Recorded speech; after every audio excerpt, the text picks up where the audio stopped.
सभी को सुनील भैया जी की तरफ से जय श्री महाकाल और सारे देवी देवताओं की जय हो। गुरु गुरु जी के चरणों में प्रणाम। इष्ट के चरणों में प्रणाम। आज हम बात करते हैं कुल देवी के बारे में। तो आज वीडियो ज़्यादा लंबा नहीं बनाऊंगा क्योंकि अपलोड होने में बहुत ज़्यादा टाइम लग जाता है, इसलिए हम जल्दी जल्दी से बातें करेंगे। तो आज कुल देवी के बारे में मैं बात करता हूँ। तो सीधे से हमारा जो टॉपिक है, कुल देवी के दर्शन कैसे होंगे, क्या करना पड़ेगा हमें कुल देवी के लिए, तो वो चीज़ें मैं आपको बताता हूँ।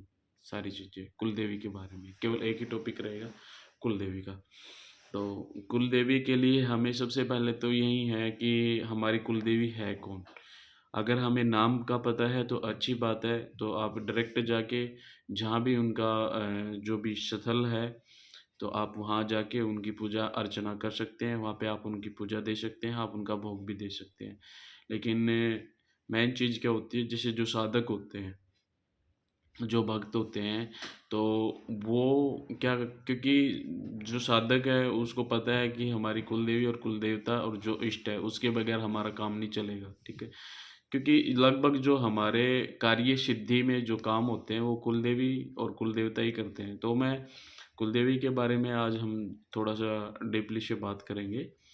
तो कुल देवी तो एक तो जैसे हम साधना करते हैं तो कुल देवी उस टाइम पे हमें सपोर्ट करती है। साधना जैसे कि हम कोई भी साधना करते हैं तो कुल देवी का ध्यान करके, कुल देवता का और हमारा जो गुरु होता है इष्ट का, तो उसके रिगार्डिंग हम उनका ध्यान करके उनका साधना कर सकते हैं।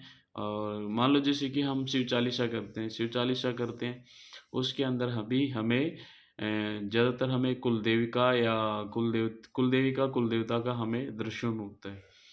और ये नहीं कि आपको डायरेक्ट भगवान महाकाल जी ही आपको दर्शन देने के लिए आएँगे। आपको कुलदेवी ही सपोर्ट करेगी उसके अंदर, या तो कुलदेवी आ सकती है या कुलदेवता। तो उसके जैसे ही हम साधना करेंगे भगवान शिव की या दुर्गा माता की, तो हमारी कुलदेवी उस टाइम पे सपोर्ट करने के लिए हमें आएगी और मार्गदर्शन भी वहीं देगी आपको अच्छे से। तो इसके अंदर ये आपके ऊपर डिपेंड करता है, ये आपका लक होता है कि कुलदेवी आपके साथ आती है या कुलदेवता आता है। तो जो आपके ऊपर अच्छे से जो प्रसन्न, खुश होगी, वही चीज़ आपके साथ में आ जाती है और आपको दर्शन देती है। इसी के माध्यम से वो आपका जो कार्य सिद्धि आप जो करना चाहते हैं, किसी का भला, लोक कल्याण में, तो वो आपका लोक कल्याण में आपका सपोर्ट करती, साथ देती है।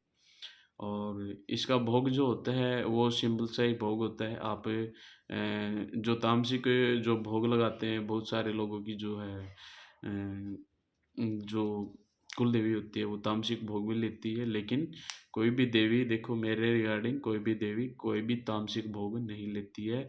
आप सात्विक भोग लगा सकते हैं। कोई भी देवी देवता का आप 5 पतासे, 2 लौंग, 2 इलायची का भोग दे सकते हैं, कुल देवी के नाम से, कुल देवता के नाम से। ये आपको उसके भोग का पता हो तो।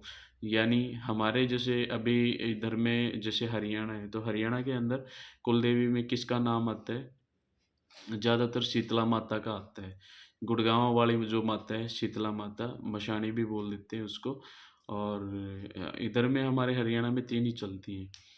और इधर में अगर हम रोहतक की बात करते हैं, झज्जर रोहतक की बात करते हैं, तो भीमेश्वरी माता, जिसको बेरी वाली माता बोलते हैं। और इधर में अगर हम भिवानी की साइड में चले जाएँगे तो इधर में पाथरी वाली माता होती है। तो हरियाणा का लगभग यही है। फिर आगे हम चले जाएँगे कुरुक्षेत्र की साइड में तो भद्रकाली माता का आ जाता है। तो चीज़ एक ही है, सेम ही है, लेकिन वही है, अंश इनके अलग-अलग हैं, नाम अलग-अलग पड़े हुए हैं। तो हमारे गुड़गाँव में तो शीतला माता ही है जो लगभग गुड़गाँव क्या, जैसे लगभग के जो इधर के डिस्ट्रिक्ट हमारे मैचिंग होते हैं हरियाणा से, तो यूपी हो गया, राजस्थान हो गया, तो इधर में लगभग हमारी गुड़गाँव वाली जो माता है शीतला मशाणी मशाणी माता है, तो वही कुल देवी है हमारी लगभग। और जो कुल देवता जो है हमारा लगभग इधर में राजस्थान के इधर में और हरियाणा में लगभग जो कुल देवता है हमारा, वो है गोगा जी, ठीक है? जहारवीर गोगा जी हमारे कुल देवता हैं। तो इनके ही भोग हैं, आपको कोई भी बुजुर्ग और बड़े लोग जो हैं वो भी बता सकते हैं। और अगर मान लो फिर भी आपको लगता है कि हमारी कुलदेवी है और हमें पता नहीं है कौन है हमारी कुलदेवी, तो आप ध्यान करें अपनी कुलदेवी का, अपना नाम बोलें, अपने पिताजी का नाम, गोत्र बोलें और जो एड्रेस है वो बोलें और केवल आपको 2 मिनट के लिए आपको ध्यान करना है। कहीं पर भी बैठ के जहाँ भी आपका घर हो, तो आपको केवल नाम बोलना है, पिताजी का नाम बोलना है, गोत्र बोलना है, ठीक है? तो गोत्र बोल के आप केवल 2 मिनट के लिए ध्यान करें कि हम अपनी कुलदेवी का ध्यान करते हैं। हे महाकाल जी, हम आपको साक्षी मान के हम अपनी कुलदेवी का दर्शन चाहते हैं, या आप हमें कैसे भी दर्शन के माध्यम से करवाएँ, कैसे भी करवाएँ।